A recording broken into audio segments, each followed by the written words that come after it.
Hello and welcome to our latest unboxing video. I'm Eliza here at the Hatfield Public Library and I have, I think a box of entirely adult fiction plus bonus 4 audiobooks. We already have those. We just got them in audiobook now. We have The Air Raid Book Club by Annie Lyons, Small Mercies, Denis Lehane, The Summer of Songbirds by Kristy, Woodson, Harvey, Tom Lake by Ann Patchett. These are all CD audiobooks. We also have, if you've moved on to digital, we also have our e-audio catalog available through Libby, which you should definitely check out. I use it all the time. Okay, on to books. Family Lore by Elizabeth Acevedo, winner of the National Book Award. Gosh, her name is so familiar to me, but now I can't think what she has written. She wrote for young adult. She wrote teen books, so this is her first adult book. So it's about a woman who can predict the day that someone will die. And it goes back and forth between, it's like a family saga, and it goes back between Santo Domingo and New York City. Sisters, cousins, aunts, and nieces. One family's journey through history. We have a new James Rollins, Tides of Fire, a thriller. It's got the scope thing on the front. We have California Golden by Melanie Benjamin, who wrote The Children's Blizzard, but that's not all. What else has she written? Oh, The Aviator's Wife. That was really popular here at the library.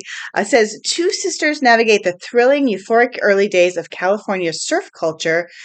Oh, Tangled Ties Between Mothers and Daughters takes place in Southern California in the 1960s. We have The Long Game. Nice, lightweight paperback. This is a romance novel by Elena Armas, who wrote The Spanish Love Deception.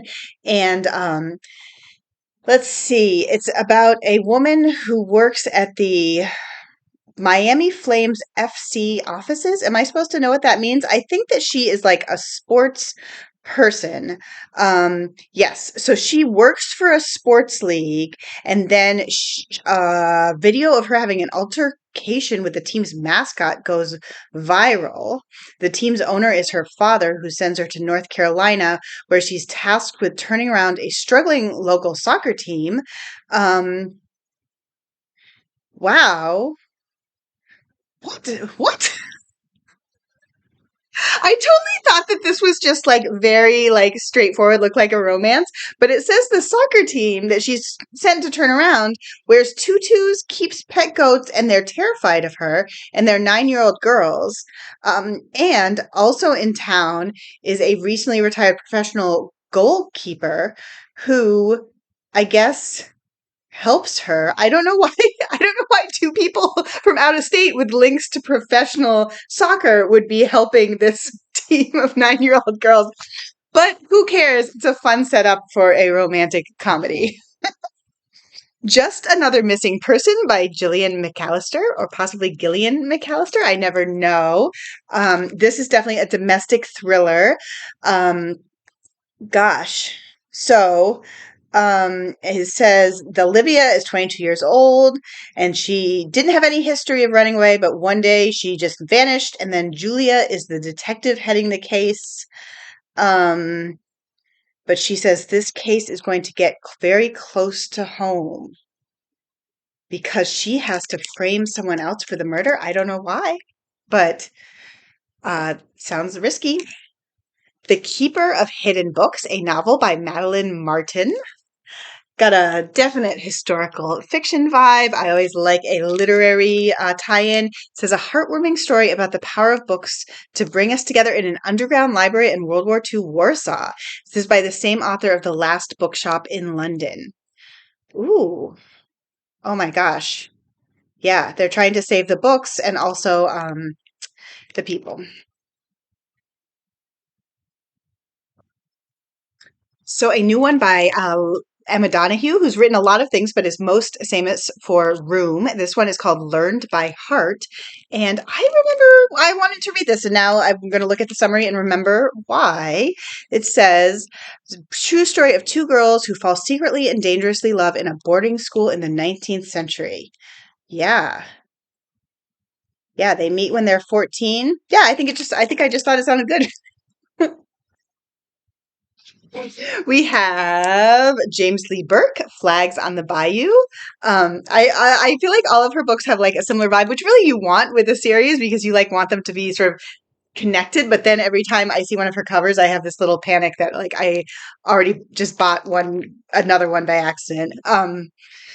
So, a novel set in Civil War era Louisiana as the South transforms a brilliant cast of characters, which includes enslaved and free women, battle weary Confederate and Union soldiers. So, it takes place in 1863.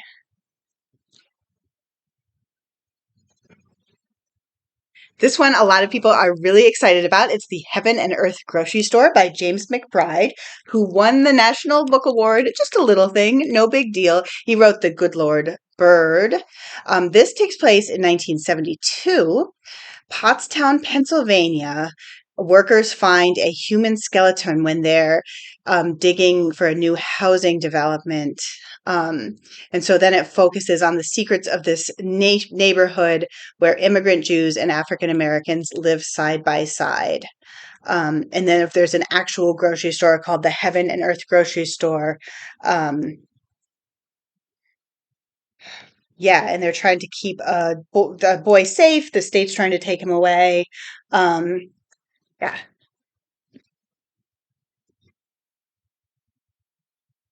Sarah Pekkanen, Gone Tonight. Definitely getting a thriller vibe. Oh, The Wife Between Us. I think I read The Wife Between Us. Oh, she was the co-author of The Wife Between Us. So 41-year-old Ruth Stilling is on the run from her past. She's trying to perfect her daughter, who's 24, and there are secrets and deception. Yeah. Yeah. I mean, I guess there are probably a lot of twists and turns. I remember The Wife Between Us had a lot of twists and turns.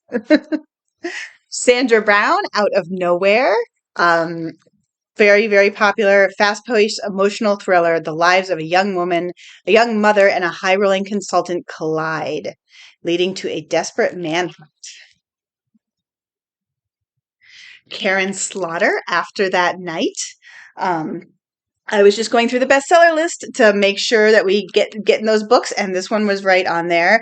It says 15 years ago, Sarah Linton's life changed forever when a night out ended in a violent attack. Now she's married. She's left her past behind. No one, I mean, they haven't really left their past behind. Yeah, another woman gets assaulted in a way similar to her. Mr. Magic, Kiersten White. This has just like a delightfully creepy cover with like the TV. It has the rabbit ears. It has the old color thing they used to do. It's got the drippiness. I don't know what's going on. I don't usually read scary books, but like I'm just compelled. I guess they did a good job with the cover title combination. It says former child stars reunite to uncover the tragedy that ended their show and discover the secret of its enigmatic host. And the show is called Mr. Magic. We have a new Richard Russo, Somebody's Fool. So Pulitzer Prize winning author of Empire Falls, and looks like he's returning to the same town and the same characters. So if you are a fan of his other books, this one's here. Last of all, finishing off with a Danielle Steele, Happiness. Beautiful cover. I mean, I would guess that it's not all just happiness and rainbows and beautiful estates because, let's see. There's got to be a problem. So a wildly best-selling author inherits an estate, but behind the peaceful exterior is a dark, painful past. So it sounds like under her exterior, there's a dark, painful past, and then maybe also under the exterior of this estate, she maybe there's a dark past. And then she also maybe thinks that instead of selling the estate, she should keep it maybe and fall in love or something and hang out there. I mean, you know, you got to consider your options. So that was my box, and I will be back soon with more. Bye.